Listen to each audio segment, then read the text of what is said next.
할렐루야, 할렐루야. 이제 광야의 식탁 27번째 시간이 되었습니다. 이 세상은 광야입니다. 그러므로 많은 고통과 목마름이 늘 있습니다. 근데 분명한 것은 광야에는 오아시스가 있다는 사실입니다. 그 영적인 오아시스가 바로 십자가인 것입니다. 그러므로 오늘 말씀을 여러분이 아멘으로 받을 때 여러분의 생애 속에 꽃피고 열매 맺는 놀라운 은혜가 나타날 걸 믿으시기를 주의 이름으로 축원합니다. 이제 오늘 함께 은혜 나누실 말씀은 요한복음 14장 13절에서 14절입니다. 하나님의 말씀은 요한복음 14장 13절에서 14절입니다. 우리 함께 요한복음 14장 13절 14절을 같이 봉독하시겠습니다. 시작. 너희가 내 이름으로 무엇을 구하든지 내가 행하리니 이는 아버지로 하여금 아들로 말미암아 영광을 받으시게 하려 함이라.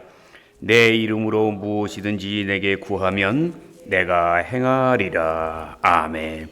저는 오늘 이 시간 우리 함께 봉독한 말씀을 중심으로 해서 고별 설교와 세 가지 핵심이란 제목으로 은혜의 말씀을 나누고자 합니다. 신약 성경에서 가장 중요한 내용은 바로 산상보훈입니다. 근데 요한복음에는 산상보훈만큼 중요한 말씀이 기록되어 있습니다. 그 말씀이 바로 요한복음 14장에서 16장에 기록된 고별 설교입니다. 이 말씀은 예수님이 십자가에 못 박히기 전날 사랑하는 11 제자에게 유언같이 들려주신 주옥같은 생명의 말씀입니다. 과연 그 말씀의 핵심은 무엇인가?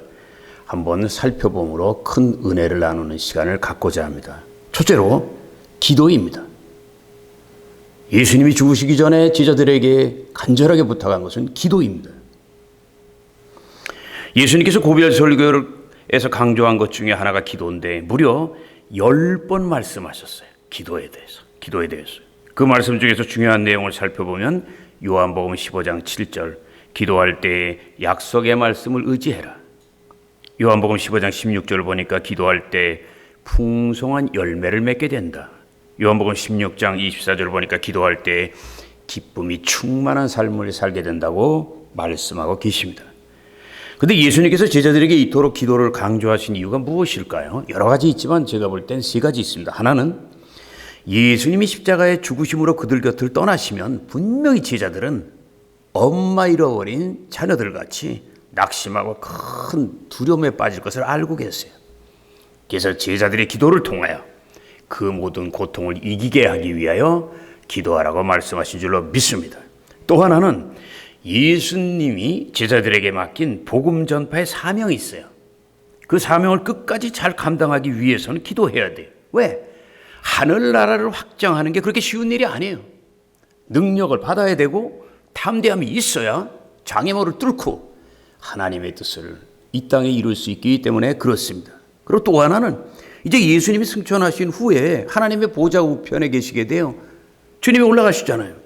그러므로 제자들은 이 땅에서 더 이상 이제 예수님을 생전에 같이 만날 수가 없어요.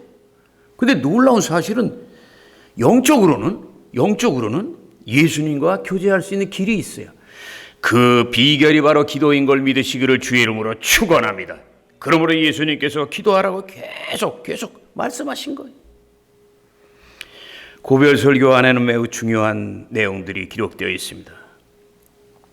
천국에 대한 소망, 길과 진리이신 예수님, 예수님의 이름의 중요성, 기도의 소중함, 보혜사 성령의 역할, 그리고 평안을 얻는 비결, 말씀에 순종하는 삶, 예수님 안에 거하라, 생명과 해산의 고통, 그리고 환난과 담대함.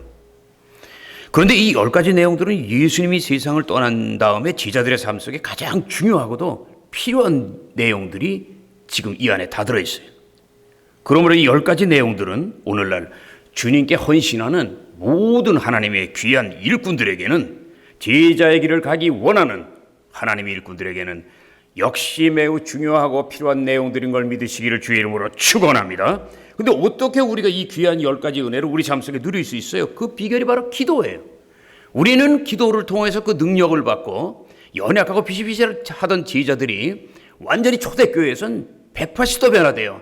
하나님의 영광을 위하여, 교회를 위하여, 복음을 위하여 정말 생명을 걸고 헌신하는 모습을 볼 수가 있어요. 왜? 기도를 시작할 때 성령을 보내주시고, 기도를 시작할 때 하나님이 함께 하시고, 기도를 시작할 때 예수님이 놀라운 은혜로 도와주시니까 초대교회 그들의 발걸음마다 기적과 영광과 승리가 넘친 걸 믿으시고, 여러분도 한 번밖에 없는 인생 승리하기를 원하면 기도에 집중하시기를 예수 이름으로 축원합니다. 예수 이름으로 축원합니다. 두 번째는 예수님의 이름이에요. 고베르 설교에는 예수님의 이름이라는 말씀이 7번 기록되어 있어요. 그러므로 우리는 예수님의 이름이 얼마나 중요한가 알 수 있어요. 근데 그 내용을 살펴보면 기도에 대한 내용이 6번 기록되어 있고 성령에 대한 내용이 1번 기록되어 있어요. 그러므로 우리는 예수님의 이름이 기도와 매우 밀접한 관계가 있다는 것을 알 수 있어요. 근데 왜 하나님의 자녀들이 기도할 때 예수님의 이름으로 기도해야 돼요? 그 이유는 크게 2가지가 있어요. 하나는 뭐냐면 예수님은 인간이 아니에요. 하나님이 인간의 모습으로 세상에 오신 걸 믿으시기를 주의 이름으로 축원합니다. 그러니까 당연히 예수님 안에는 하나님 안에 있는 모든 축복과 보물이 감춰져 있어요. 그리고 또 하나 이유는 예수님은 우리를 사랑하셔서 십자가에서 못 박혀 죽으셨어요. 그러므로 하나님과 우리 사이에 있는 죄에 막힌 담을 헐어버리시고 천국 가는 길, 그리고 하나님 앞에 담대히 나갈 수 있는 길을 활짝 열어주셨어요. 그러므로 만일 우리 기도가 응답되기를 원하면 우리의 생애 속에 있는 문제, 우리가 원하는 소원만 놓고 계속 기도할 게 아니라 먼저 우리를 위해 생명을 버리신 하나님이 인간의 모습으로 오시고 우리를 위해 십자가에 못 박혀 죽으심으로 십자가 아래 보화와 보물을 감춰 놓으신 그 예수님의 은혜, 그 놀라운 사랑의 깊은 감사를 드리시기를 예수 이름으로 축원합니다. 그냥 자기 기도 제목만 갖고 계속 기도하는 것보다는 먼저 그 주님의 십자가의 은혜와 그리고 나를 향한 사랑, 그 놀라운 축복을 감사하면서 우리가 기도할 때 더 신속한 기도 응답이 있는 걸 믿으시기를 예수 이름으로 축원합니다. 사랑하는 여러분, 구약 성경에는 하나님의 이름이 7가지가 기록되어 있어요. 물론 여러 가지 이름이 있지만 우리가 잘 아는 7가지. 여호와 이레, 축복을 예비하는 하나님. 여호와 라파, 치료의 하나님. 여호와 니시, 승리를 주신 하나님. 여호와 샬롬, 평안을 주신 하나님. 그리고 여호와 라, 목자가 되신 하나님. 여호와 찌드케노, 의가 되신 하나님. 여호와 삼마, 영원토록 함께 하신 하나님. 인정하시면 아멘 하세요. 근데 많은 사람들이 이 사실을 알고 있어요. 그리고 어떤 사람은 7개를 쭉 외워요. 근데 중요한 것은 구약과 신약을 따로따로 우리가 자꾸 생각하고 보는 습관이 있어서 그냥 그것은 구약의 축복이지 오늘날 나하고는 어떻게 연결이 되는지를 몰라요. 근데 우리가 기억해야 될 게 그 하나님, 그 놀라운 7가지 축복을 우리에게 약속하신 그 하나님이 2000년 전에 예수님의 모습으로 세상에 오셨기 때문에 당연히 그 모든 축복은 예수님 이름 안에 숨어 있는 걸 믿으시면 아멘. 그러므로 사도 바울은 골로새서 2장 3절에 이렇게 고백하잖아요. 따라하세요. 그리스도 안에는 모든 보화가 감춰져 있느니라. 할렐루야. 따라하세요. 예수 믿는 것은 어쩌면 영적인 보물찾기다. 기왕 예수 믿는 거 보물찾기 하나도 찾지 못하고 괴로워하지 말고 많이 찾아서 많이 하나님께 영광 돌리고 많이 이웃에게 나누시기를 예수 이름으로 축원합니다. 그러므로 늘 기도에 힘쓰는 성도는 복 있는 사람이에요. 그런데 그냥 기도에 힘쓰는 보다 더 복 있는 사람이 누군지 아세요?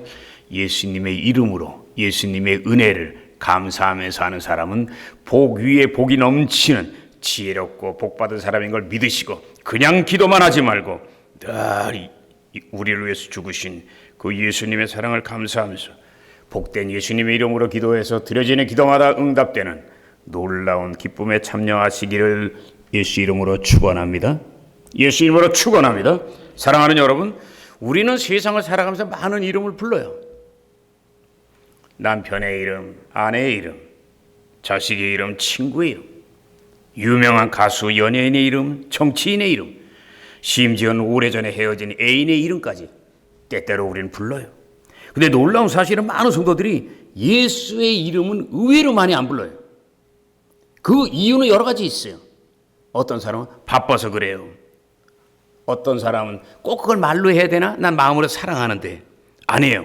분명한 사실은 이름을 자주 안 부른다는 것은 그건 그 예수님에 대한 사랑이 식어진 거예요. 그러나 우리가 회개하고 다시 예수님의 이름을 부르면 그 첫사랑이 회복된 거예요. 처음 내가 예수님 앞에 나가서 주님을 구세주로 고백해 하던 그때의 사랑이 회복된 거예요. 그러므로 회개하고 예수 이름을 잘 부름으로 첫사랑을 회복한 여러분의 생애 속에 하늘 문이 열리는 복을 누리시기를 예수 이름으로 축원합니다. 끝으로 세 번째, 고별 설교에서 중요한 세 번째는 성령이에요. 고별 설교 안에 성령이라는 단어가 8번 기록되어 있어요. 한 번도 아니고 8번이 기록되면 얼마나 중요한 거예요. 근데 그 중에서 중요한 말씀을 4가지만 살펴보겠습니다. 첫째가 요한복음 14장 16절이 따라하세요. 성령은 보혜사다. 크게 따라하세요. 성령은 보혜사다. 아멘. 신약 성경에는 보혜사가 2분이 계세요. 2분이 기록되어 계세요. 한 분은 요한 1서 2장 1절에 기록된 예수님이 보혜사예요. 근데 또 한 분이 계세요. 그분이 성령님이에요. 그러니까 또 다른 보혜사라고 한 이유가 바로 거기에 있는 거예요. 그런데 이 2분의 공통점은 뭐예요? 성부 하나님의 일을 대신하시는 거예요. 예수님도 하나님의 일을 대신하죠. 성령님은 예수님이 하시던 일을 하셨는데 그게 바로 하나님의 일이잖아요. 보혜사의 의미는 우리 곁에 계셔서 도와주시는 분이라는 말씀이에요. 다시 말하면 위로자, 상담자, 변호사를 얘기하는 거예요.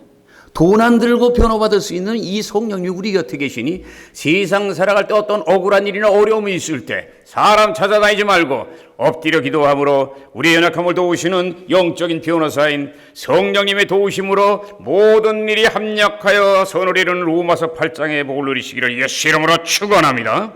둘째, 요한복음 14장 17절 보면 따라하세요. 성령은 진리의 영이다. 진리의 영이에요. 그러면 성령이 하시는 중요한 일은 뭐예요?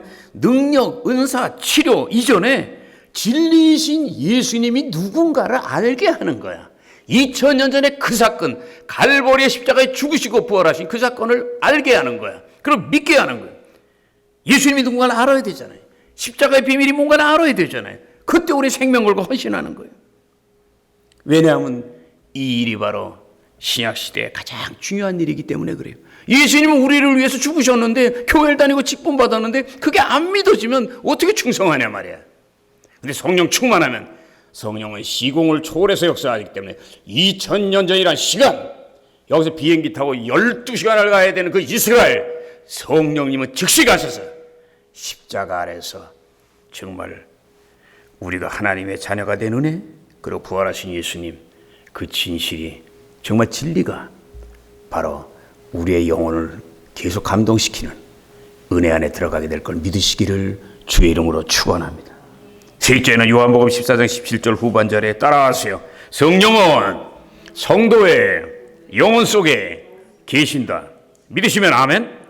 그러나 너희는 저를 안 하니 그 이유는 성령이 너희와 함께 계시기 때문이요. 따라하세요. 성령이 너희와 함께 계시기 때문이요. 또 너희 속에 계시겠습니다. 할렐루야. 구약시대 하나님은 하늘 위에 계시면서 어버브, 하늘 위에 계시면서 불기둥의 모습으로 이스라엘 백성들을 인도하셨어요. 2000년 전에는 그 하나님이 예수님의 모습으로 오셔서 고통당하는 하나님의 자녀들을 곁에 계시면서 그들을 위로하셨어요. 근데 오늘날 성령의 모습으로 그 하나님 그 예수님이 성령의 모습으로 성도의 영혼 속에 계시면서 안에 있어요. 여러분 안에 있어요. 여러분 안에 계시면서 위로하시고 힘을 주시고 깨닫게 하시고 갈 길을 밝히 인도하는 걸 믿으시기를 주의 이름으로 축원합니다. 이건 성령 충만받고 기도하는 사람만이 깨닫는 은혜. 그리고 네 번째 중요한 게 있잖아요. 요한복음 16장 7절 따라하세요. 성령은 성도에게 큰 유익을 주신다. 믿으시면 아멘. 왜 예수님이 제자들 곁을 떠나가는 것이 너희에게 유익이라고 말씀하셨어요? 그 이유는 성령이 오시기 때문에 그래요. 요한복음 16장 7절에서 11절에는 성령께서 오실 때 다가오는 유익이 굉장히 많지만 크게 세 가지가 기록되어 있어요. 하나는 성령이 오시면 죄에 대해서 책망하는 거야. 다시 말하면 예수 믿지 않는 것이 가장 큰 죄인 걸 깨닫게 하고 자기가 죄인이라는 걸 알기 때문에 예수님께로 돌아와서 나는 죄인입니다 하고 무릎을 꿇는 거예요. 그래서 너는 죄인이라고 깨닫게 하는 게 바로 성령인 걸 믿으시기를 주의 이름으로 축원합니다. 그러니까 유익인 거예요. 많은 사람들 교회를 다녀도요, 자기가 죄인인지 몰라요. 자기가 잘나서 교회 나온 줄 알아. 그게 아니지. 모든 신앙은 우리는 죄인이기 때문에 그 죄를 양제물로 씻을 수도 없어. 예수의 보혈로만 씻기 때문에 그 은혜에 감동해서 평생을 감사하며 헌신하게 되는 걸 믿으시기를 예수 이름으로 축원합니다. 그리고 또 하나는 성령이 오시면 의에 대해서 책망해요. 하나님 모르는 사람들은 자기의 노력으로 의로움을 얻으려고 해. 이게 신앙생활을 자기 지혜와 자기 힘으로 하려고 그래요. 그러니까 한계가 있으니까 나중에는 이렇게 그냥 깔아앉는 거예요. 그러나 참된 의로움, 성경이 말씀하는 의로움, 그 하나님의 의로움은 인간의 힘으로 얻을 수 있는 게 아니라 오직 참된 의신 예수님을 믿음으로 예수님의 이름, 예수님의 은혜 안에서 덤으로 얻는 의로움인 걸 믿으시기를 주의 이름으로 축원합니다. 그리고 또 하나는 성령이 오시면 심판에 대해서 책망해요. 인간이 타락한 이후 마귀는 자기가 세상의 주인인 줄 착각하고 있어요. 그러나 예수님이 세상에 오심으로 이미 심판을 받았다고 성경은 말씀하시고, 그리고 예수님이 재림하실 때 마지막 심판을 받게 될 걸 믿으시고, 2000년 전에 예수님이 이 땅에 오시고 그리고 부활하셨다는 사실 자체가 마귀의 권세를 깨트리고 마귀의 목줄을 잡은 걸 믿으시면 한 손 들고 아멘. 그러므로 여러분들도 이 놀라운 주님의 말씀을 기억하셔서 정말 성령 충만이 얼마나 귀한가를 깨달아 늘 깨어 기도하고 그 성령님의 위로하심과 인도하심 속에 이 말세의 어려운 삶을 넉넉히 이겨나가는 지혜로운 믿음의 사람들 되시기를 예수 이름으로 축원합니다. 사랑하는 여러분, 계시록 2장 3장 보면 말세의 7교회의 모습이 기록되어 있어요.